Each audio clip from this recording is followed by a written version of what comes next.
अच्छा जी, कैसे हैं आप लोग? और सबसे पहले मैं जो स्टार्ट लूँगा वो एक ये जो पहला सेशन है ये एक इंट्रोडक्शन सेशन है और इस सेशन के अंदर हम अ, बात करेंगे कि होलसेल एफबीए के जो अ, बेसिक फैक्टर्स जो हैं उनको हम डिस्कस करेंगे कि सबसे पहले होलसेल एफबीए क्या है और ये प्राइवेट लेबल ब्रांड और ड्रॉप शिपिंग से कितना डिफरेंट है। ओके, सो सबसे पहले होलसेल एफबीए के अंदर जो आपको एक कॉन्सेप्ट जो है वो दूर कर रहा है जो प्राइवेट लेबल ब्रांड है। प्राइवेट लेबल ब्रांड के अंदर और होलसेल एफबीए के अंदर एक मेजर जो डिफरेंस है, प्राइवेट लेबल ब्रांड के अंदर हम जो मैन्युफैक्चरर से खुद जो अपना जो प्रोडक्ट्स होती हैं वो मैन्युफैक्चर करवाते हैं और उसके बाद हम अपने ब्रांड नेम के अंदर उस प्रोडक्ट को लॉन्च करते हैं। जबकि होलसेल एफबीए के अंदर हम किसी के ब्रांड को और किसी के ब्रांड को उसके ऑथराइज डिस्ट्रीब्यूटर, सप्लायर या होलसेलर से खरीद के उसको रीसेल करते हैं।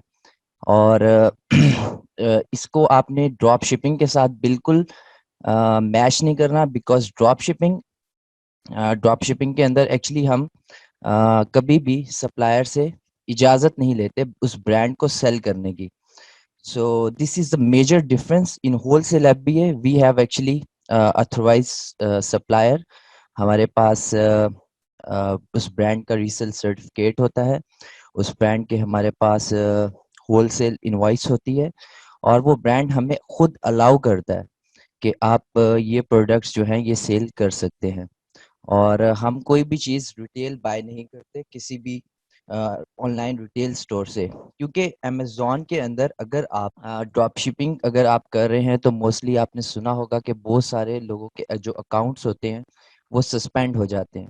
और वो इस वजह से होते हैं कि वो या तो उन ब्रांड्स के अंदर जाके, जो सनी भाई की टर्म है मी टू, वो उन ब्रांड्स में जाके मी टू करते हैं जो उनको अलाउ नहीं करते, या वो तो प्राइवेट लेबल ब्रांड्स होते हैं, या वो अ, ऐसे ब्रांड्स होते हैं जिनकी उनके पास इनवॉइसेस नहीं होती या रीसेल सर्टिफिकेट नहीं होता और लेटर ऑफ ऑथराइजेशन नहीं होता उस स्पेसिफिक ब्रांड का। तो आपको ये चीज़ समझनी है कि होलसेल एफबीए में हम हमेशा जो ऑथराइज सप्लायर होगा, ऑथराइज ब्रांड सेलर होगा या मैन्युफैक्चरर होगा या डिस्ट्रीब्यूटर होगा, उसी से हम स्टॉक बाय करेंगे। आप जो रेज हैंड कर रहे हैं, पहले मैं सारा ये टॉपिक कंप्लीट करूंगा और उसके बाद मैंने आपके सवाल ही लेने हैं। सो जो हमारा सेकंड, आप सब लोगों के ज़हन में एक सवाल होता है कि how much investment do I need to start this business. In drop shipping के अंदर तो ये होता है कि आप अ, आपको बहुत मिनिमम बजट चाहिए होता है, लाइक 300 टू 500 भी आप स्टार्ट कर सकते हैं। But in wholesale FBA actually होता ये है कि सबसे पहले तो आपको एक अकाउंट बनाना है, और अगर आप होलसेल एफबीए करना चाह रहे हैं देन आपको एक चीज़ को समझना है कि आपने पहले दिन से ही प्रोफेशनल अकाउंट के साथ जाना है। देयर आर टू अकाउंट्स जिनको हम लेटर ऑन डिस्कस करेंगे।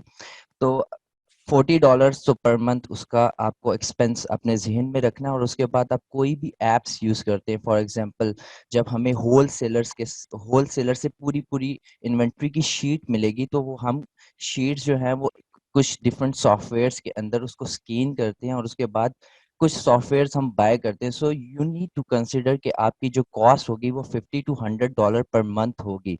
सो आपको होलसेल एफबीए बिजनेस स्टार्ट करने के लिए आपको मिनिमम जो बजट चाहिए वो $2000 या $2000 से अबव चाहिए, and it's very important.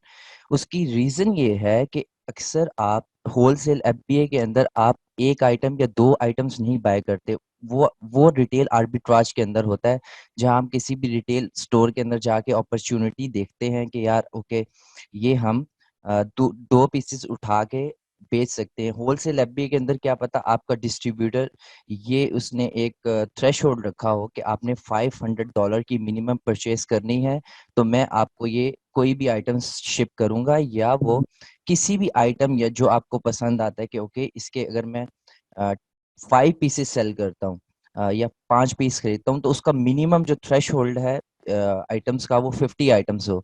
So you need actually money in hand ताकि आप उससे परचेज कर सकें। सो होलसेलर्स जो है वो कभी भी एक एक दो दो आइटम्स आपको सेल नहीं करेंगे, और अगर आपको होलसेल एफबीए के अंदर बेहतर प्राइस चाहिए तो obviously you need some budget. So मैं ये रिकमेंड करूंगा कि आप लोग जो भी $2,000 या $3,000 से नीचे का सोच रहे हैं कि अगर वो होलसेल एफबीए में स्टार्ट करेंगे तो वो सक्सीड नहीं हो पाएंगे उस तरह, बिकॉज आपके पास कभी भी लाइक पैसे नहीं बचेंगे कि आप क्योंकि अमेजोन भी कुछ जब आपकी सेल होती है तो अमेजोन भी आपको, अगर आपका न्यू अकाउंट है तो आपको कुछ दिन बाद रीइंबर्स करेगा। तो you need money to buy the inventory again. So आपको मिनिमम जो बजट जेहन में रखना है वो $2,000 से अबव रखना है। सो ये दो पॉइंट्स क्लियर हो गए। उसके बाद हम आ जाते हैं थर्ड एक पॉइंट पे, और the third point is do I need a company और इंडिविजुअल अकाउंट, और उसके बाद बेसिक और प्रोफेशनल। अच्छा, ये एक चीज मैं आप लोगों को का कॉन्सेप्ट क्लियर कर दूं कि अगर आप यूके के अंदर हैं तो आपको एलटीडी कंपनी चाहिए, और अगर आप यूएस के अंदर हैं तो आप किसी भी इंडिविजुअल अकाउंट से स्टार्ट ले सकते हैं। और आपको कंपनी की ज़रूरत नहीं है अगर आप होलसेल एफबीए करना चाह रहे हैं। लेकिन अगर आपके पास कंपनी नहीं होगी तो जो बड़े ब्रांड सेलर्स हैं या बड़े ब्रांड्स के अकाउंट्स हैं वो आपको नहीं मिल सकेंगे। तो एक ये बहुत बड़ा कौन है कि आप अगर आपके पास कंपनी नहीं है और अगर आप इंडिविजुअल जाते हैं और किसी ब्रांड के लिए अप्लाई करते हैं तो वो आपका अकाउंट जो है या होलसेल अकाउंट आपका रिजेक्ट कर देंगे, because you are individual. So Amazon के ऊपर बिजनेस हो सकता है, इंडिविजुअल भी हो सकता है, बट अगर आपके पास कंपनी नहीं है तो आपको जो बड़े ब्रांड ओनर्स हैं और अच्छे डिस्ट्रीब्यूटर से आपको अकाउंट नहीं मिलेगा। और अमेजोन के अंदर जो फिर दो बेसिक प्लान्स हैं, दो प्लान्स हैं, एक है basic and the other one is professional. और ये मैं आपको ओपन करके भी दिखा देता हूँ, और आप स्टार्ट ले सकते हैं दोनों प्लान से। और एक में जो प्रोफेशनल प्लान के अंदर जो फी है वो है $40 पर मंथ, और इंडिविजुअल के अंदर अगर आप कोई भी आइटम सेल करेंगे उस पे वो $1 $0.99 डॉलर पर आइटम वो चार्ज करेगा। सो फॉर एग्जांपल जब आप होलसेल एफबीए के अंदर जा रहे हैं तो आप अगर 100 आइटम सेल करते हैं then you need to pay $100 if you are not on a professional plan. So मैं आपको रिकमेंड करूंगा कि आप हमेशा प्रोफेशनल प्लान से स्टार्ट करें, और कंपनी जो है वो रिकमेंडेड है। और अगर आप कंपनी अरेंज नहीं कर सकते आप फिर भी कर सकते हैं, बट आपको अच्छे ब्रांड्स के अकाउंट्स नहीं मिलेंगे। और उसके बाद the next point, what is seller permit और टैक्स एग्जम्प्ट सर्टिफिकेट। और ये बहुत इम्पोर्टेंट है। जिस तरह यूके के लोगों को एक चीज़ पता होगी कि हम कोई भी चीज़ अगर बाय करते हैं तो हम उसके ऊपर वीएटी पे करते हैं, और जो वीएटी अगर हम रजिस्टर्ड नहीं होते तो हम वीएटी चार्ज नहीं कर सकते किसी को भी। और फॉर एग्जांपल यूएस के अंदर ये होता है कि अगर आप सेलर परमिट आपके पास नहीं है या टैक्स एग्जम्प्ट सर्टिफिकेट आपके पास नहीं है, तो उससे ये होगा कि आपको हर जगह टैक्स देना पड़ेगा और आप टैक्स जो है वो चार्ज नहीं कर पाएंगे। फॉर एग्जांपल अगर आपकी कंपनी रजिस्टर्ड है इन लाइक न्यूयॉर्क, और वहाँ पे अगर आप बाय करते हैं कोई भी चीज़ होलसेलर या डिस्ट्रीब्यूटर से तो आप 7 to 8% ये डिपेंड करता है स्टेट टू स्टेट कि आपकी स्टेट का टैक्स कितना है। तो आपको वो टैक्स एक्स्ट्रा देना पड़ेगा, और आप वो टैक्स जो है वो चार्ज भी नहीं कर सकते अपने कस्टमर को। सो अगर आपने होलसेल एफबीए में ये इम्पोर्टेंट है क्योंकि आपने डिस्ट्रीब्यूटर्स के साथ बहुत ज़्यादा परचेजिंग करनी है। अब मैं आपको एक चीज़ दिखाता हूँ आप टैक्स एग्जेम्प्ट कैसे हो सकते हैं थ्रू डिफरेंट डिस्ट्रीब्यूटर्स। जिस तरह फॉर एग्जांपल वॉलमार्ट है, वॉलमार्ट से अगर आपने कुछ भी बाय करना है तो वॉलमार्ट का अपना टैक्स एग्जेम्प्ट प्रोग्राम है। इसी तरह फॉर एग्जांपल अगर आपका डिस्ट्रीब्यूटर या आपका सप्लायर, मैं इसमें बाद में आता हूँ, वो अगर आपको कहता है कि ठीक है आपकी आपके आइटम्स की प्राइस $500 है और $50 आपका टैक्स है, और आप उसको अपना जो टैक्स एग्जेम्प्ट सर्टिफिकेट अगर दिखा देते हैं, तो उससे ये होगा कि आप वो $50 टैक्स एग्जेम्प्ट कर लेंगे, और उसके बाद आप वही जो टैक्स है वो अमेजोन में अपने कस्टमर को चार्ज करेंगे, और उसके बाद वो टैक्स जो है अपनी स्टेट को जमा कराएंगे। और जबकि यूके के अंदर ये होगा कि जो बिजनेस ऑनर्स हैं वो तो अगर आप वीएटी रजिस्टर्ड हैं, देन आपको अमेजोन के अंदर तो सिर्फ अपना वीएटी नंबर डालना है, और अमेजोन ऑटो आपके लिए वो सारी इनवॉइसेस बनाएगा और बिजनेस कस्टमर से वो वीएटी भी चार्ज करेगा। सो यूएस के लोगों के लिए, जब अगर आपने किसी भी स्टेट के अंदर अगर टैक्स एग्जेम्पशन सर्टिफिकेट लेना है, तो यहाँ आप आ जाएं। अगर आपकी कोई भी स्टेट है, फॉर एग्जांपल अगर आपके मामू रहते हैं इन कैलिफोर्निया, सो यहाँ आप देख सकते हैं कि you need a resale certificate, और यहाँ ये रीसेल सर्टिफिकेट आप अपनी स्टेट से लेंगे, और ये रीसेल सर्टिफिकेट आपको 5 से 7 दिन के अंदर, यानी 1 वीक के अंदर मिल जाता है। और इसका फायदा ये है कि इट डिपेंड्स कि आप कहाँ से परचेजिंग भी कर रहे हैं। फॉर एग्जांपल ये यूके की वीएटी से टोटल डिफरेंट होगा। Resale resale certificate, for example अगर आपके पास कैलिफोर्निया का रीसेल सर्टिफिकेट है, तो आप अगर आइटम्स बाय करेंगे through different state, then you need to pay the tax as well. So ये बहुत इंपॉर्टेंट है रीसेल सर्टिफिकेट। और उसके बाद हम आगे बढ़ते हैं, और यूके के लोगों के लिए ये वीएटी ही होगा। और उसके बाद जो सबसे important cheese, the fifth point, you need a professional website address and email. और अगर आप किसी भी brand honours, for example you have a company, और उसके बाद आपके पास रीसेल सर्टिफिकेट भी है, और उसके बाद आप आप किसी भी जाते हैं डिस्ट्रीब्यूटर के पास अकाउंट लेने, तो वो कभी भी अगर आप उसको स्ट्रेट फॉरवर्ड ये बोलेंगे कि यू नीड अ अकाउंट, और आप अमेजोन के ऊपर रीसेल करना चाहते हैं, तो वो कभी भी आपको अकाउंट नहीं देगा। उसकी रीज़न ये है कि बहुत सारे जितने ब्रांड ओनर्स हैं वो ये नहीं चाहते कि लोग उनके आइटम्स जाके रीसेल करें अमेजोन के ऊपर या किसी भी मार्केट प्लेस के ऊपर। वो चाहते हैं कि हम उनके आइटम्स लें, या तो फिजिकल बेचें या अपनी वेबसाइट के ऊपर बेचें। और वो ये भी नहीं चाहते कि कोई अनप्रोफेशनल बंदा, लाइक अगर मैं इंडिविजुअल जाता हूँ तो कभी भी बड़ा ब्रांड ओनर जो है वो मुझे कभी भी अकाउंट नहीं देगा। So I need a professional website. और अगर मैं अपने ईमेल के साथ लाइक lucky@gmail.com से अगर उनसे कांटेक्ट करूंगा, सो उससे अच्छी लाइक इम्प्रेशन नहीं पड़ेगा। सो you need a professional website. और प्रोफेशनल वेबसाइट, फॉर एग्जांपल ये मेरे एक अ, भाई की एक वेबसाइट है, जिस तरह फॉर एग्जांपल ये आप देख सकते हैं, it's quite a professional website. और अगर आप ये ऐसी वेबसाइट किसी भी डिस्ट्रीब्यूटर या मैन्युफैक्चरर को भेजेंगे, तो उसको यही लगेगा कि you are a professional seller. और यहाँ अगर आप ईमेल देखें, तो यहाँ पे lucky@gmail.com नहीं है, ये प्रोफेशनल ईमेल एड्रेस है, प्रोफेशनल वेबसाइट है। और professional website really helps you to get a lot of brand accounts. और आपके पास एक प्रोफेशनल वेबसाइट ज़रूर होनी चाहिए।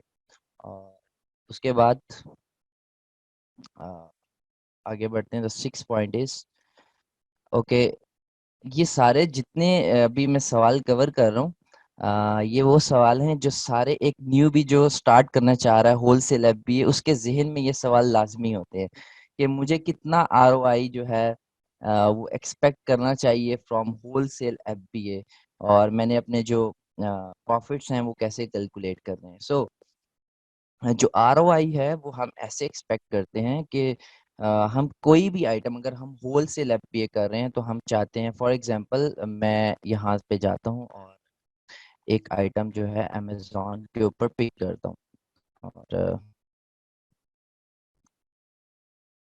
यहाँ से मैं सो यहाँ पे एक आइटम मैं कोई भी पिक करता हूँ, for example this one.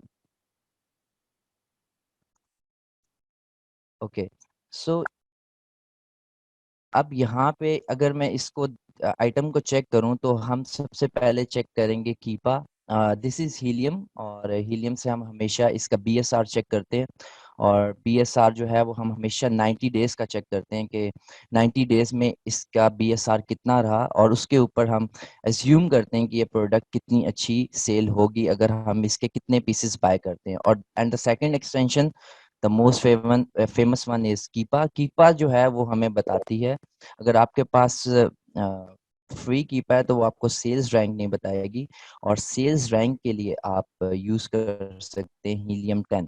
So for example यहाँ पे अगर आप कीपा में देखें तो 3 मंथ्स में अगर हम यहाँ पे इसका क्राइटेरिया चेक करें तो 17.95, बीच में ये 14.95 तक भी गई है आइटम। इससे हमें अंदाज़ा हो जाएगा कि अगर हम हमारा जो सप्लायर या हमारा डिस्ट्रीब्यूटर अगर हमें ये चीज़ सेल कर रहा है तो ये कितनी लोवेस्ट जा सकती है। और अब हम जो आरओआई एक्सपेक्ट करते हैं वो हम ये देखते हैं कि फॉर एग्जांपल अगर इसकी मंथली सेल्स, अब एक एक्सटेंशन हम यूज़ करते हैं अमेजॉन एफबीए कैलकुलेटर, और इसकी मंथली सेल्स ही हमें बता रहा है कि 112 जो है इसकी मंथली सेल्स है। और अब मैं ये देखूंगा कि अच्छा ठीक है, 100+ अगर इसकी मंथली सेल्स है तो यहाँ पे कितने सेलर्स हैं जो इस प्रोडक्ट को बेच रहे हैं। फॉर एग्जांपल अगर आप यहाँ देखें, एक दो, यहाँ हम प्राइम कर लेंगे बिकॉज हम चाहते हैं कि हमें प्राइम सेलर्स ही दिखाई दें। तो ये 3 प्राइम सेलर्स हैं, और जिनके पास जो बेच रहे हैं 16.48, 16.50 और 18.65। अब यहाँ पे जो एक्सटेंशन मैंने आपको शो की थी वो एक्चुअली यहाँ पे प्रॉफिट कैलकुलेट भी करती है। फॉर एग्जांपल अगर मैं यहाँ पे डालता हूँ कि अगर ये प्रोडक्ट मुझे $5 की या £5 की मिलती है, then I will gonna save 6.99, 6.91। लेकिन मैं ये ऐप यूज़ नहीं करता, मैंने एक अपनी पर्सनल गूगल शीट्स यानी एक्सेल के ऊपर एक शीट बनाई हुई है। इस तरह की शीट आप बना सकते हैं। सो फॉर एग्जांपल अगर आप कोई शीट बना रहे हैं या कोई एसिन अगर आप बाय करना चाह रहे हैं तो आपने सबसे पहले यहाँ पे उसका, अगर आप आइटम वो लिस्ट करना चाह रहे हैं तो आप यहाँ एसक्यू लिख सकते हैं, उसके बाद प्रोडक्ट नेम और एसिन। इससे ये होगा अगर आपने वो प्रोडक्ट फ्यूचर में या बाद में बाय करनी होगी तो आपके पास उसका एसिन होगा और आप उसको कैलकुलेट कर सकते हैं। और यहाँ पे कॉस्ट ऑफ प्रोडक्ट, अब ये एक प्रॉपर कैलकुलेशन है और ये शीट मैं आपके साथ शेयर कर दूंगा, और मैं आपको एक्सप्लेन करता हूँ कि क्या क्या एक्सपेंसेस जो हैं वो आपको फेस करने पड़ते हैं, और उसके बाद आपको आरओआई की प्रॉपर समझ आएगी।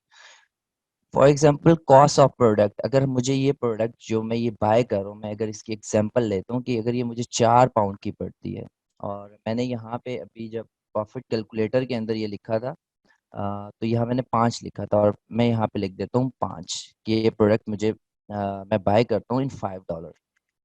नंबर ऑफ पीसेस मुझे कितने बाय करने चाहिए, वो डिपेंड करता है कि राइट नाउ अगर इसकी 100 सेल्स हैं तो मैं ये देखूंगा कि मेरे कंपेटिटर्स के पास कितना स्टॉक है, और वो मुझे एक एक्सटेंशन बता देती है काउंट काउंट स्टॉक के मेरे कंपेटिटर्स के पास कितना स्टॉक है। फॉर एग्जांपल इसके पास 113 पीसेस हैं। अब मैं चाहूंगा यहाँ पे एफबीए आ जाएं सारे, और एफबीएम वाले ना आए। सो मैं यहाँ देख सकता हूँ कि 113 पीसेस हैं इसके पास, और इसकी मंथली सेल्स ही 100 है। सो मैं इस प्रोडक्ट में शायद ना आऊँ क्योंकि मुझे यहाँ पे compete करना पड़ेगा या मुझे वेट करना पड़ेगा कि ये आउट ऑफ स्टॉक जाए।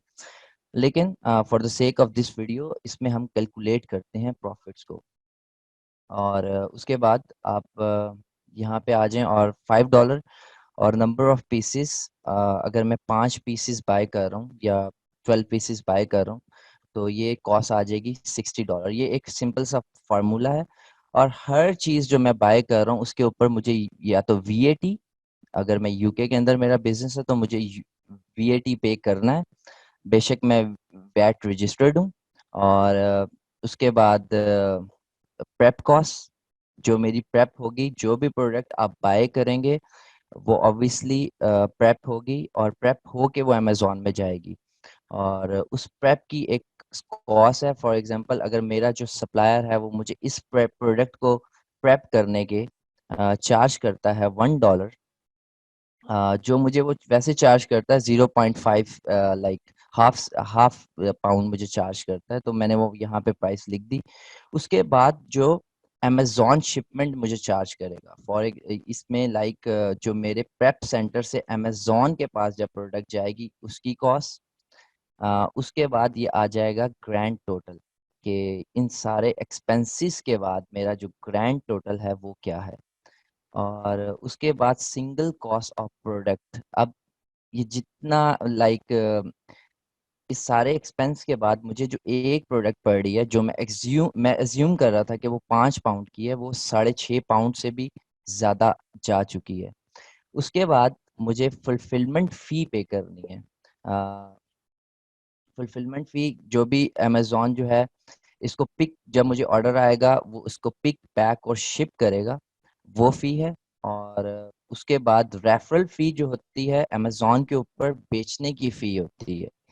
अमेज़न पे कोई भी चीज़ सेल करने की जो फ़ी है वो है 15%। सो इट मीन्स के whatever the price I will gonna sell, और अमेज़न उस पे मुझे 15% चार्ज करेगा। और वो ये सेलिंग प्राइस है। अगर मैं इसको कर देता हूँ लाइक $20, तो आप देखेंगे कि रेफरल फ़ी जो है वो बढ़ जाएगी, वो $3 होगी। और अगर मैं इसको 10 कर दूँगा तो वो 1.50 हो जाएगी। उसके बाद अमेज़न जो है, अगर मैं वीएटी रजिस्टर्ड नहीं हूँ, तो अमेज़न मुझे हर सेल के ऊपर वीएटी चार्ज करेगा। और वो वीएटी जो है वो 20% है, और वो इन दोनों फीस का होगा। और उसके बाद अगर मैं इस प्रोडक्ट को, जो मुझे 5 पाउंड की पड़ रही थी, अगर मैं 10 पाउंड की बेचता हूँ तो मुझे 0.81 पाउंड का लॉस है। तो ऑब्वियसली मैं इसको 15 पाउंड में सेल करूंगा ताकि मुझे 3 पाउंड का प्रॉफिट हो। सो इसी तरह जो यूएस के लोग हैं वो अपने सारे एक्सपेंसेस की पूरी लिस्ट बनाएंगे।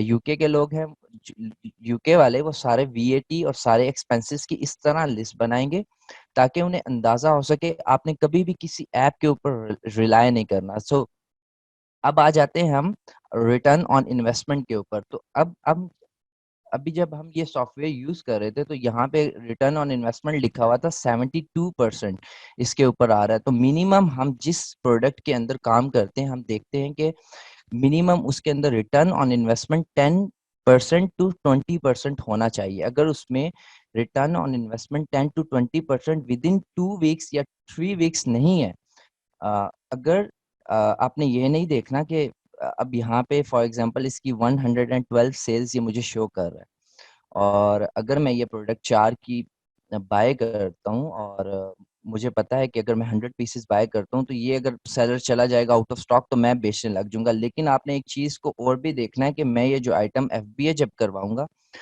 तो मुझे इनके ऊपर इन्वेंट्री स्टोरेज फी भी देनी है। तो इन्वेंट्री स्टोरेज जो फी है, जो पर मंथ इसकी स्टोरेज फी है, वो 0.05 है।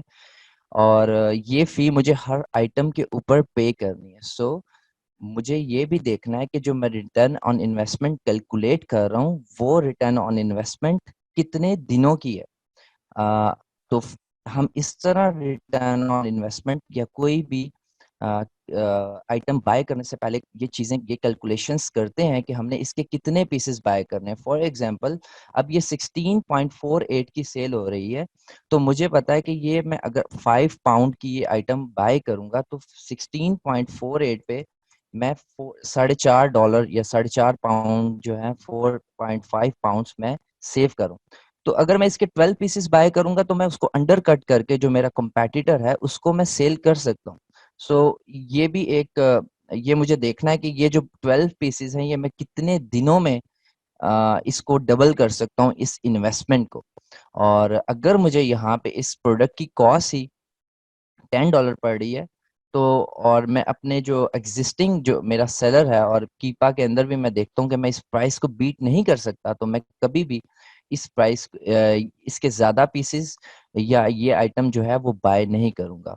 So this is how you will actually calculate ROI. और आरओआई हमेशा आपने देखना है कि अगर आप बाय कर रहे हैं तो वो पर मंथ के ऊपर भी आपने देखना है कि कितने दिनों में ये मेरी इन्वेंट्री जो है ये सेल आउट हो जाएगी। दिस इज वेरी इंपॉर्टेंट कि कहीं ऐसा ना हो कि वो आपकी इन्वेंट्री स्टक हो जाए और आपको इन्वेंट्री स्टोरेज फी इतनी बढ़ जाए कि आप अपने प्रॉफिट जो है उसको कम करते रहें। सो ये बहुत इंपॉर्टेंट है।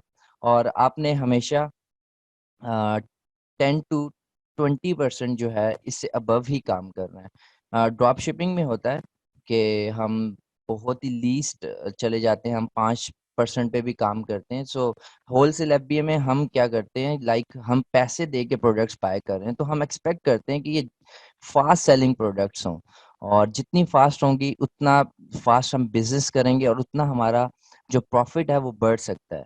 और हम नहीं चाहेंगे कि हम किसी भी इन्वेंट्री में, ऐसी इन्वेंट्री में अपनी जो पैसे को स्टक करें, जो बाद में हम वो बाद में सेल ना हो सके। So this is very important. और हमारा 7th पॉइंट है, और ये सबसे इम्पोर्टेंट पॉइंट है, फाइंडिंग होलसेल सप्लायर डिस्ट्रीब्यूटर्स विया गूगल एंड रिवर्स सोर्सिंग। मुझे जो भी बंदा मिलता है उसके पास उसके यही सवाल होता है कि आप मुझे अपना हिडन सप्लायर दे दो। तो there is actually no hidden suppliers. और मैंने वीबीसी के अंदर 5-6 वीडियोस अपलोड मैं कर चुका हूँ कि किस तरह आपने डिस्ट्रीब्यूटर्स, होलसेलर्स, सप्लायर्स फाइंड करने हैं, और रिवर्स सोर्सिंग के ऊपर भी मेरी 4 वीडियोस आ चुकी हैं। सबसे पहले मैं आपको एक्सप्लेन करता हूँ रिवर्स सोर्सिंग क्या होती है, और फाइंडिंग होलसेल सप्लायर विया डिस्ट्रीब्यूटर्स, और ये क्या है। फॉर एग्जांपल यहाँ पे मैं जाता हूँ और मैं गूगल पे जाता हूँ और यहाँ लिखता हूँ, सॉरी गूगल भी गलत हो गया। मुझे चाहिए, फॉर एग्जांपल मैं बेचना चाहता हूँ टॉयज या बेबी आइटम्स या कोई भी एक कैटेगरी जो मैं बेचना चाहता हूँ, और मैं यहाँ पे लिखता हूँ टॉयज डिस्ट्रीब्यूटर यूएसए। अब क्या हो रहा है कि मैं जा रहा हूँ गूगल के ऊपर, और मैं डिफरेंट ब्रांड्स जो है, डिफरेंट डिस्ट्रीब्यूटर्स, डिफरेंट होलसेलर्स को फाइंड कर रहा हूँ, और उसके बाद मैं इनकी डायरेक्टरी को देखूंगा। मैं इनमें से एक डिस्ट्रीब्यूटर जो है इसको ओपन करता हूँ, और मैं ये देखता हूँ कि अच्छा ये कितने प्रोडक्ट्स के अंदर और किस किस ब्रांड के अंदर काम कर रहा है। मुझे अभी कुछ भी नहीं पता। ओके, मैं यहाँ देख रहा हूँ कि ओके ये इंटरेक्टिव टॉयज, और कोई ब्रांड यहाँ पे नहीं लिखा, और ये मैन्युफैक्चरर्स में लिखा हुआ है, ये सारे ब्रांड्स जिनके अंदर ये काम कर रहा है, दकूब, गंड और ड्रैगन मॉडल्स, और ये सारे फेमस ब्रांड्स के साथ काम कर रहे हैं। अब मुझे ये नहीं पता कि अगर मैं इसके पास जाता हूँ तो ये मुझे अकाउंट देगा या नहीं देगा, ये मेरा अकाउंट अप्रूव करेगा या नहीं करेगा। सो मैं बिल्कुल एक ब्लाइंड जा रहा हूँ, और मुझे ये भी नहीं पता कि टॉयज में कितने ब्रांड्स हैं, और ये ब्रांड्स जो मैं ढूंढूंगा या इससे मुझे मिलेंगे वो अमेजोन के ऊपर रीसेल होते भी हैं या नहीं होते। तो ये एक होती है आपकी सिंपल एक सोर्सिंग का तरीका है, और इसी तरह सब सोर्स करते हैं, इसी तरह ब्रांड फाइंड करते हैं। लेकिन रिवर्स सोर्सिंग जो है, रिवर्स सोर्सिंग के अंदर हम इसी मेथड को उल्टा कर देते हैं। फॉर एग्जांपल मैं यहाँ पे आता हूँ, और यहाँ पे मैं ये देखता हूँ कि ठीक है, ये जो ब्रांड है स्वेडल मी, इसके ऊपर लोग मी टू कर रहे हैं, ठीक है, इसको पिगी बैक कर रहे हैं, मी टू कर रहे हैं।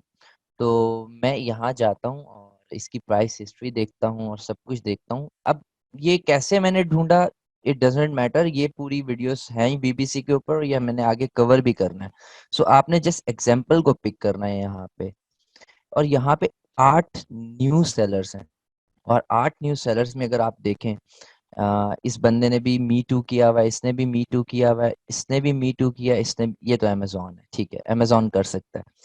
तो उसके बाद यहाँ पे ये जो एक सेलर, अब यहाँ से हम कोई भी एक सेलर पिक करते हैं, नीड आइडियाज, और हमने वो सेलर देखना है जिसकी रेटिंग्स जो हैं थोड़ी सी कम हो, जिसको हम compete कर सकें। फॉर एग्जांपल अगर आप इस सेलर के साथ, इस सेलर को compete करने की कोशिश करेंगे जिसके 17,000 पॉजिटिव फीडबैक्स हैं, फीडबैक लेना बहुत मुश्किल काम है, और 17,000 फीडबैक्स होना इट मीन्स के आप बिजनेस के अंदर बहुत अच्छे हैं। और आप इट, और उसका फिर सेकंड एक जो पहलू बनता है वो ये कि ये जो सेलर है ये बहुत, इसकी अच्छी सोर्सिंग होगी, क्या पता ये इंपोर्टर हो या डिस्ट्रीब्यूटर हो खुद।